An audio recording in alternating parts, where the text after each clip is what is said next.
They called it a river crossing, but to us, it felt like a walk into an open grave. We stood on the muddy banks of the Waal River, the sun hanging high, a witness to the madness about to unfold. The orders were simple and suicidal. Cross 1,500 feet of open water in broad daylight to seize the Nijmegen bridge. Our vessels weren't steel or wood. They were flimsy canvas boats, collapsible frames that offered as much protection against a mouse or bullet as a sheet of wet paper. Some didn't even have oars. We were paratroopers of the 504th Parachute Infantry Regiment, 82nd Airborne, trained to fall from the sky, now forced to crawl across a river under the direct gaze of the Wehrmacht's finest. As we pushed those canvas coffins into the gray water, the silence of the afternoon was shattered. The Germans on the far bank, entrenched with MG-42s and 88mm cannons, didn't just fire. They orchestrated a symphony of slaughter. The water around us began to boil with lead. I remember the smell of sulfur and the metallic tang of blood mixing with the river mist. Men were screaming, not just from the wounds, but from the sheer desperation of paddling with rifle butts because the oars were missing. In that moment, the medals didn't matter. The High Command's maps didn't matter. All that existed was the man to my left, the man to my right, and the cold, hard realization that war doesn't forge heroes. It merely strips you down until only duty remains. These stories are not merely chronicles of the past. They are the living echoes of men who stood firm when the world was on fire. If you find value in preserving the memory of Captain Maggie Megellas and the brave souls of the 82nd Airborne, I ask you to subscribe and join our ranks. Your support ensures that their sacrifice is never diminished by time or silence. Stand with us as we honor those who fought, those who fell, and those who carried the weight of history. The sky over Nijmegen was a canvas of steel and smoke. It was September 20th, 1944, a date etched into the marrow of my bones. We stood on the banks of the Waal River, staring at those flimsy canvas boats, little more than toys in the face of the German 88s and MG-42s waiting on the far side. I remember the look in my men's eyes, not fear exactly, but a profound understanding of the cost. We were the 82nd Airborne. We had jumped into the darkness of Sicily and survived the mud of Italy, but this was a suicide mission in broad daylight. As we pushed those boats into the water, the world exploded. Geysers of freezing river water erupted around us, choked with the smell of sulfur and the metallic tang of blood. My paddle hit the water, rhythmically, desperately, while the air above whistled with the sound of lead. I watched boats vanish, men I had trained with, laughed with, and bled with, simply disappearing into the foam. In those moments, time doesn't exist. There is only the next stroke of the oar, the next breath, and the heavy weight of the men who look to you for the command to keep moving. The Waal wasn't just a river that day. It was a threshold. It was where the boys we once were finally died, and the soldiers we had become took their final form. War doesn't make heroes, son. It just reveals who has enough left inside to keep paddling when the world is screaming for you to sink. Stories like this are not just accounts of battles. They are the living memory of a generation that gave everything for the world we live in today. To ensure the legacy of Captain James Megellas and the brave men of the 504th Parachute Infantry Regiment is never forgotten, I invite you to subscribe to this channel and leave your respect in the comments. Join us in preserving the history of those who stood firm when the shadows grew longest. Your support keeps their voices alive. Before the Waal, before the frozen forests of the Ardennes, there was the heat. I arrived in Morocco in early 1943, a young officer in a world that was rapidly tearing itself apart. The North African campaign was my first taste of the logistical nightmare of war, the dust that got into everything, the searing sun, and the realization that survival depended as much on water and oil as it did on ammunition. It was a harsh classroom, but the real test came with Operation Husky. The jump into Sicily was pure chaos. The wind blew us off course, and the darkness was absolute. I remember the jerk of the canopy and the sudden lonely realization that I was miles from my drop zone, surrounded by an enemy I couldn't see. We fought in small, isolated groups, improvising every move, learning that the 82nd's greatest strength wasn't our equipment, but our ability to thrive in the middle of a mess. Then came Anzio. That's where the Germans gave us our name. The Devils in Baggy Pants. We were aggressive, haunting their lines at night, becoming the shadow that kept them awake. It was there I took my first serious hit. Shrapnel and lead have a way of changing your perspective. Lying in a field hospital, the doctors told me I'd done my part. I could have gone home to a quiet life, but the 504th was my family. I fought the bureaucracy, the medics, and my own body to get back to my unit. I knew the invasion of Europe was coming. I knew my men needed their officers, and I knew that the hardest miles were still ahead of us. We weren't just soldiers anymore. We were a brotherhood forged in fire, waiting for the signal to jump once more. The water of the Waal River doesn't look like a grave until you're halfway across it. In the shimmering light of a Dutch afternoon, the surface was a deceptive, cold mirror, reflecting a sky that should have belonged to a peaceful autumn day. But as I stood on that bank, gripping the side of a flimsy canvas and wood boat that felt more like a toy than a vessel of war, I knew the cost of what we were about to do. We weren't just crossing a river. We were rowing into the mouth of a furnace. My name is James Megellas, and they called me Maggie. I've seen men die in the mud of Italy and the dust of North Africa, but nothing prepares you for the sight of your brothers being torn apart in a boat made of rags. The war doesn't care about your medals or your rank. When the MG-42s start their rhythmic, terrifying chatter, you aren't a hero. You are a soul trying to find a way to keep your heart beating for one more minute. We were the 82nd Airborne, the All-American Division, and we had a job to do that the world said was impossible. This is the reality of the front, not the glory they write about in books, but the smell of wet canvas, the taste of copper in your mouth, and the silent prayer you whisper to a God you hope is listening above the roar of the artillery. Before we continue this journey into the heart of the 504th Parachute Infantry Regiment's darkest hour, I ask you to join us in preserving this history. If you believe the stories of these men, men who gave everything for a world they would never see, deserve to be remembered, please subscribe to this channel. Every person who joins us helps ensure that the legacy of the paratroopers who jumped into the unknown is never forgotten. Your support is the bridge that keeps their memory alive for the generations to come. To understand why we were standing on the banks of the Waal in September 1944, you have to understand where we had been. While the rest of the 82nd Airborne was making history over the hedgerows of Normandy on D-Day, the 504th PIR was in a state of forced rebuilding. We had been the devils in baggy pants at Anzio, fighting a brutal static war of attrition that had ground our ranks down to the bone. We had lost so many good men in the mountains of Sicily and the marshes of Italy that the brass decided we weren't ready for the jump into France. It was a bitter pill to swallow. We watched from England as our brothers in the 505th and 508th flew off to glory. I had been wounded myself, peppered with shrapnel, and sent to a hospital where a ticket home was practically sitting on my bedside table. But you don't leave your family. I fought to get back to my unit. I didn't want a discharge. I wanted to be with the men who knew the sound of my voice in the dark. By the time Operation Market Garden was conceived, the 504th was back, hungry and seasoned. We were the veteran corps, the ones who had seen the worst Italy could throw at us. And now we were being dropped into the middle of the largest airborne operation in history. The mission sounded simple on a map. Jump into Holland, seize the bridges, and open a corridor for the British tanks to roll straight into the heart of Germany. But war is never simple once the boots hit the dirt. We jumped on September 17th, near the town of Grave. The jump itself was one of the most successful we ever had. We took the bridge over the Waal River with surgical precision. But as the days bled into one another, the momentum of Market Garden began to stall. The British 30 Corps was delayed, the Garden part of the operation was lagging, and the Market, us, the Airborne, were left holding the line. The ultimate prize was the bridge at Nijmegen, a massive steel structure that spanned the Waal River. The Germans knew that if that bridge fell, their front door was wide open.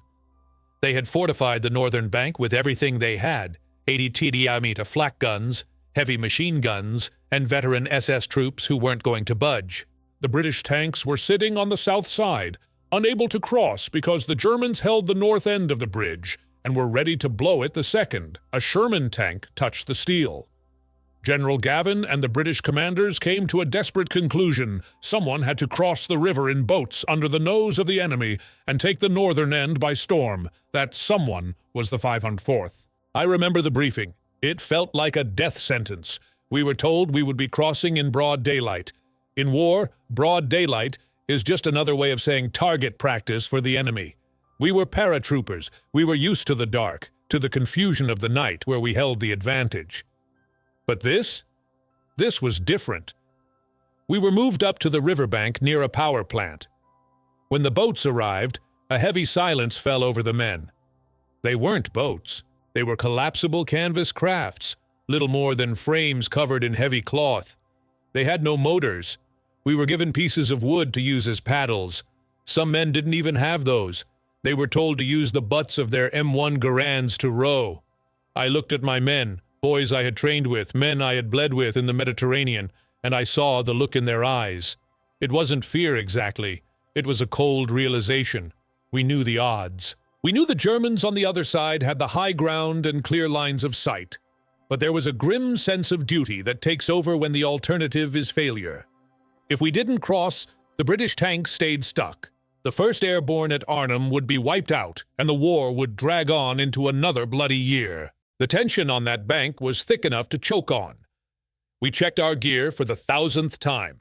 I made sure every man in my company had extra grenades and enough ammunition for a prolonged fight once we reached the other side, if we reached the other side. The air was filled with the smell of diesel from the British tanks and the damp, earthy scent of the river. To our left and right, the smoke generators were supposed to provide cover, but the wind was fickle, blowing the white haze away and leaving us exposed. I remember leaning over to one of my sergeants, a man who had survived every scrape we'd been in. I didn't say anything profound. I just checked his chin strap.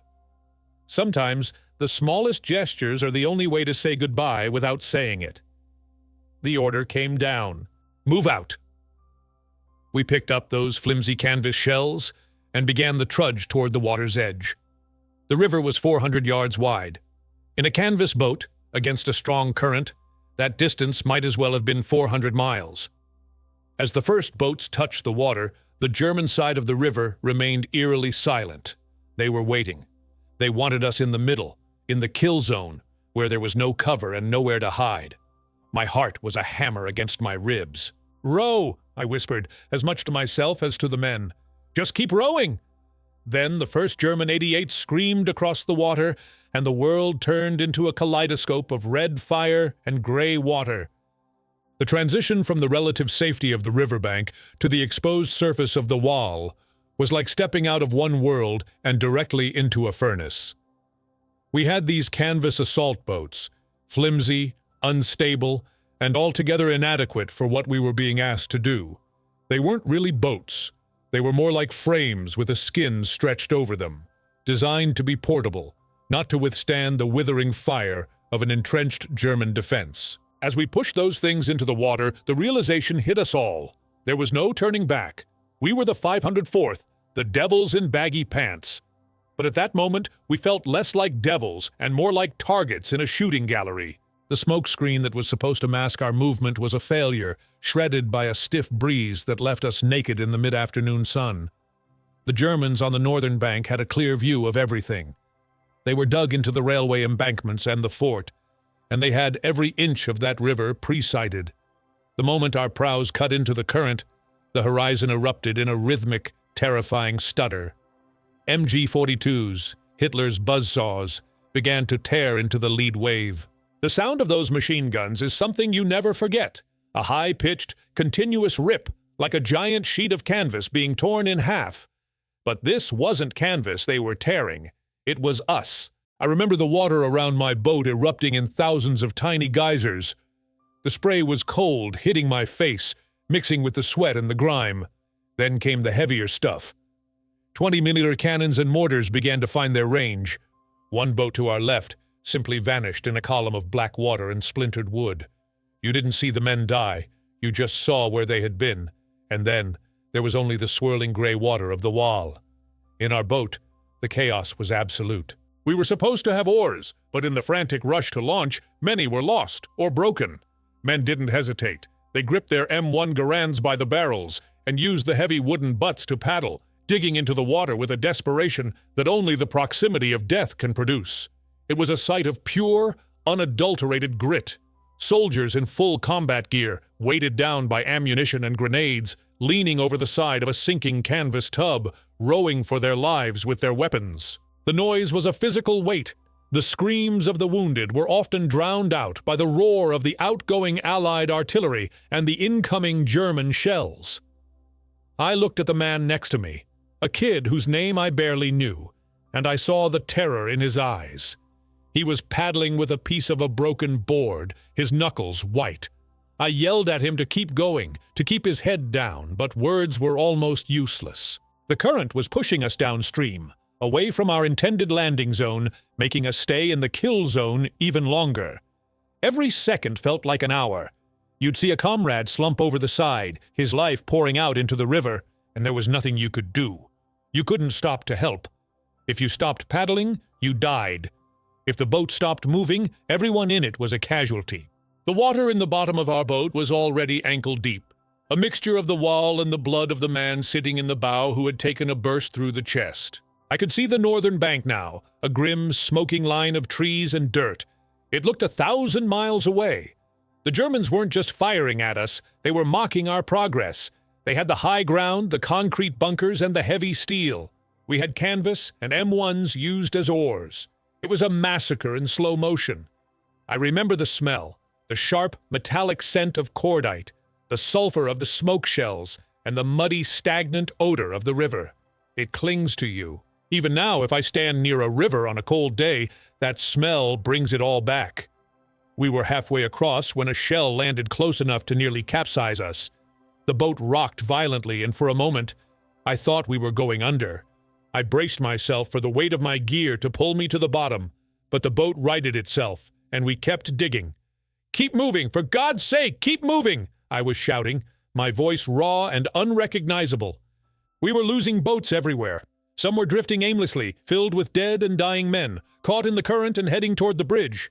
Others were sinking, the survivors trying to swim in full gear, a feat that was almost impossible. It was a test of the soul. There is no training for that. No manual that tells you how to lead men through a river of blood while using your rifle as a paddle. You just do it. You do it because the men on your left and right are doing it. You do it because the mission depends on it. And most of all, you do it because, in that moment, the only thing worse than dying was failing your brothers. As the shore finally loomed closer, the fire intensified. The Germans knew we were coming to the bank, and they were determined to finish us off in the mud. But we were coming. Battered, bloodied, and diminished. The 504th was coming for them. The scraping of the canvas bottom against the jagged rocks and thick mud of the northern bank was a sound I will never forget. It wasn't a soft landing. It was a violent collision with destiny. As the boat grounded, the sudden cessation of movement felt like a death sentence. We were no longer moving targets on the water. We were stationary targets on a narrow strip of blood-soaked silt. "Out! Get out!" I screamed, my voice barely audible over the rhythmic thrumming of the German MG-42s, that terrifying zipper sound that meant the air around you was being shredded into leaden confetti. I rolled over the side, my boots sinking deep into the freezing muck. Water filled my jump boots, weighing me down, but adrenaline is a hell of a drug. It turns the impossible into the necessary. Around me, the Waal was a graveyard of canvas and wood. I saw men I had trained with, men I had shared cigarettes with in the dark of night, floating face down or struggling to untangle themselves from the wreckage of boats that had been literally blown out from under them. There was no time to mourn. Not yet. The German positions were dug into the embankment, looking down on us like predators over a kill. They had the high ground, they had the concrete bunkers, and they had the interlocking fields of fire. We had nothing but our rifles, our grenades, and a desperate, burning rage. The mud was our first enemy. Every step felt like pulling your leg out of a vacuum. I looked to my left and saw a young private, barely 20, trying to rack the bolt on his M1 Garand. It was jammed with silt. He looked at me with wide, terrified eyes, and before I could even shout a word of encouragement, a burst of fire from the ridge stitched a line across his chest. He fell back into the water without a sound. That was the reality of the Waal. There were no heroic last words, just the sudden absence of a life. "Follow me!" I roared, waving my Thompson submachine gun toward the first line of trenches. We didn't run. You couldn't run in that muck. We lunged. We stumbled. We crawled. The German gunners were focused on the boats still in the water, a tactical error we exploited. We reached the base of the embankment, a steep slope of grass and dirt that offered the only sliver of cover from the direct fire above. I could hear the German NCOs shouting orders in their guttural tongue, the clinking of ammunition belts, the smell of burnt powder mixing with the stench of the river. My heart was hammering against my ribs like a trapped bird. I reached into my webbing and pulled out a Mark II fragmentation grenade. I didn't think about the physics or the odds. I thought about the bridge. I thought about the guys trapped in Arnhem who were counting on us to break through. I pulled the pin, counted a beat, and lobbed it over the crest. The explosion was followed by a brief, beautiful silence from the machine gun directly above us. "Now, up and over!" We scrambled up the incline, digging our fingernails into the frozen earth. When I crested the ridge, I found myself staring directly into the face of a German gunner. He was frantically trying to clear a jam in his MG-42. For a split second, time stopped. I saw the gray of his uniform, the dirt under his fingernails, the sheer panic in his eyes that mirrored my own. I didn't hesitate. I squeezed the trigger of my Thompson, and the recoil pushed back against my shoulder like a familiar friend. He went down, and we were in the trench. It was a chaotic, claustrophobic nightmare. It was bayonets, trench knives, and rifle butts. It was the raw, primal sound of men killing each other in a space no wider than a coffin. We cleared that first nest, but there were dozens more. The bank was a honeycomb of resistance. I remember seeing Sergeant Robinson to my right, swinging his empty Garand like a club to knock a German officer off the ledge. We were fighting like animals because that was what was required. The refined tactics of the academy were gone. This was a brawl in the dirt. Every few yards we had to stop, regroup, and suppress another bunker. The air was thick with smoke from the phosphorus grenades we used to blind the pillboxes. The heat was intense, a strange contrast to the biting wind coming off the river. We were drenched in river water, sweat, and the blood of both sides. I looked back once just for a second toward the river. The second wave was coming in, and the sight was horrific. The Germans had zeroed in their mortars now. Geysers of water and human remains were being tossed 30 feet into the air. But they kept coming. The 504th didn't know how to stop. We had survived the desert. We had survived the mountains of Italy, and we sure as hell weren't going to let a river in Holland be the end of us. I turned my focus back to the ridge. We had to take the secondary line of defenses to keep the pressure off the men still crossing. "Move out!" I yelled to the survivors of my platoon. "We take that farmhouse, or we don't go home!" We weren't just soldiers anymore. We were a force of nature, a hammer striking an anvil. The cost was already astronomical, but as I looked at the bridge in the distance, our ultimate prize, I knew that the nightmare on the bank was only the beginning of the day's payment in blood. The river was behind us, but the hell we had just crawled out of was merely the preface to a much darker chapter. As my boots found purchase in the slick, blood-soaked mud of the northern bank of the Waal, the world seemed to dissolve into a cacophony of screeching steel and exploding earth. The German defenders atop the embankment weren't just shooting at us anymore. They were trying to erase the very ground we stood on. The 80-meter guns, those dreaded multi-purpose monsters, were zeroed in on our thin perimeter, their shells arriving with a terrifying crack boom that left your ears ringing and your teeth aching. "Move! Get off the bank! Don't give them a static target!" I bellowed, though my voice felt thin against the roar of the artillery. I could see the men of the 504th scrambling, their faces masks of grime and desperation.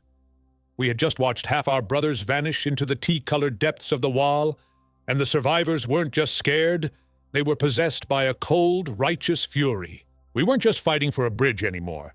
We were fighting to justify the lives of the men floating face down in the current behind us. To our front, the massive superstructure of the Nijmegen Bridge loomed like a prehistoric titan. It was a cathedral of steel, indifferent to the slaughter happening at its feet. Between us and that objective lay several hundred yards of open, upward-sloping ground, dotted with concrete pillboxes, reinforced bunkers, and the jagged remains of defensive works. Every inch of that slope was swept by MG-42 fire, the Hitler's buzzsaw, its rhythmic tearing fabric sound cutting through the air with lethal precision. I signaled to my squad leaders. We had to move in bounds.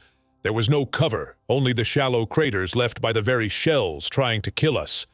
I watched as one of my corporals, a kid who couldn't have been more than 20, tried to sprint toward a low concrete wall.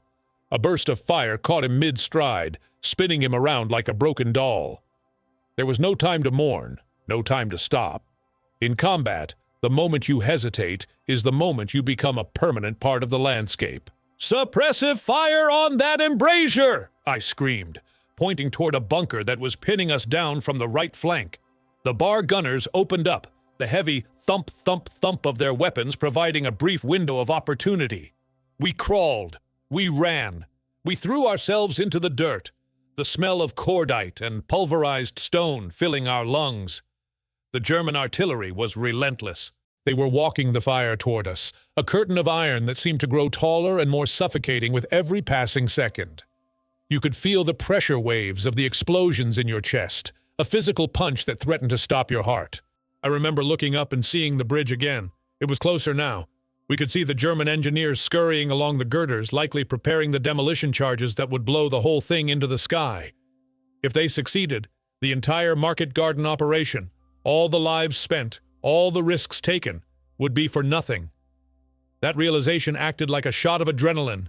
I grabbed a handful of grenades and looked at the men around me. Their eyes were wide, the pupils dilated with the 1,000-yard stare, but they were still holding their rifles. They were still para-infantry. "We take that bunker, then we hit the approach," I shouted. We moved as a single, jagged organism. We weren't heroes in our own minds. We were just men who refused to die in the mud. The transition from the shore to the infrastructure of the bridge was a blur of violence. We reached the first set of concrete supports, the massive gray pillars offering the first real protection we'd had since leaving the southern bank. The sound of bullets ricocheting off the stone was a constant high-pitched whine. I leaned against the cold concrete, my breath coming in ragged gasps. I looked back at the river. The smoke from the burning boats was still rising, a funeral pyre for the 82nd. But we were here. We had reached the foot of the monster. The bridge was within our grasp, yet the Germans held the high ground on the spans above us, looking down through the steel lattice with their rifles aimed at our helmets. The real fight, the one that would decide the fate of the bridge, and perhaps the war in the Netherlands, was about to begin in the very bones of the Nijmegen Bridge itself. The smoke over the Nijmegen Bridge was thick enough to taste, a bitter mixture of cordite, burning rubber, and the metallic tang of blood that seemed to hang over the river Waal like a shroud.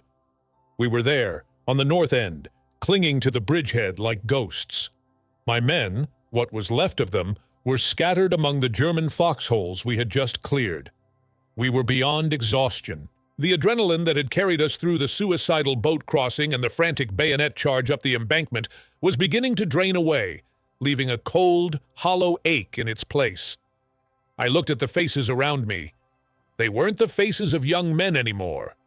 They were masks of grime and soot, eyes staring into the middle distance, seeing things that weren't there. We sat in the mud, our ears ringing from the constant hammer of German 88s that were still ranging in on our position from the outskirts of the city. Every time a shell whistled overhead, we didn't even flinch. We just hunkered down, waiting for the impact. We were isolated. We had the bridge. But we were a tiny island of olive drab in a sea of gray and field blue. To our rear was the river, the graveyard of so many of our brothers. And to our front was a German army that didn't know when to quit. I remember checking my Thompson, the weight of it feeling like a lead bar in my hands. I looked at the bridge, that massive steel structure that had cost us so much. It stood defiant, a silent witness to the carnage. Then, through the ringing in my ears, I heard it. It wasn't the sharp, rhythmic crackle of an MG-42 or the whistle of a mortar. It was a low, heavy, rhythmic thrumming that vibrated through the very ground we were sitting on. It was the sound of heavy machinery. For a moment, my heart stopped. If those were panzers coming from the south, we were finished. We had used almost all our gammon bombs and bazooka rounds clearing the bunkers. We braced ourselves, peering through the haze toward the southern end of the bridge. The sound grew louder, a mechanical roar, the clanking of heavy iron tracks on cobblestone. Out of the swirling smoke, a silhouette emerged. It was boxy, massive, and distinctly allied. A Sherman tank, and then another. They were moving slowly, cautiously, their long barrels traversing the ruins of the bridge towers. I saw the markings, the Guards' Armored Division, British tanks. My God, they had finally made it. I stood up, ignoring the sniper fire that still chipped away at the concrete nearby, and I wasn't the only one. Men who had been lying face down in the dirt just moments ago were rising like the dead on Judgment Day. We didn't cheer. We didn't have the breath for it. We just watched, our chests tight with a relief so sharp it felt like a knife. The lead tank, a Sherman Firefly, clattered past the last of the German obstacles and rolled onto the northern ramp. It slowed to a halt just a few yards from where I stood. The turret hatch swung open, and a British officer popped his head out, looking remarkably composed given the hell we had just crawled through. He adjusted his beret, looked around at the carnage. The bodies of my paratroopers slumped over the railings, the smoking ruins of the German pillboxes. And then he looked at me. I was covered in river mud, German blood, and the soot of a dozen explosions. I must have looked like a demon. "Terribly sorry we're late," he said, or something to that effect. His voice was calm, almost casual, a surreal contrast to the screaming chaos of the last few hours. I didn't say much. I couldn't. I just nodded toward the road leading north toward Arnhem. "The road's open," I managed to rasp, my throat raw from shouting orders. "But you'd better move fast. There's a lot of them waiting for you up there." The British tanks began to rumble past us, their engines deafening in the narrow corridor of the bridge. As they moved, the tankers looked down at us with a sort of grim awe. They saw what it had cost to give them this path. They saw the canvas scraps of our boat still floating in the river below. For a few minutes, the bridge was a river of steel, tanks, half-tracks, and trucks pouring across the wall. We stood there, the devils in baggy pants, watching the heavy armor take the lead. We were no longer alone, but the victory felt heavy. I looked back at the river one last time. The sun was beginning to set, casting a long, bloody shadow across the water. We had done the impossible. We had taken the bridge. But as I watched the British armor disappear into the distance, I knew the cost of this day would haunt me for the rest of my life. The bridge was ours, but the men we lost were the price we paid for every inch of that steel. War doesn't make heroes, I thought. It just leaves survivors to remember the ones who didn't make it across.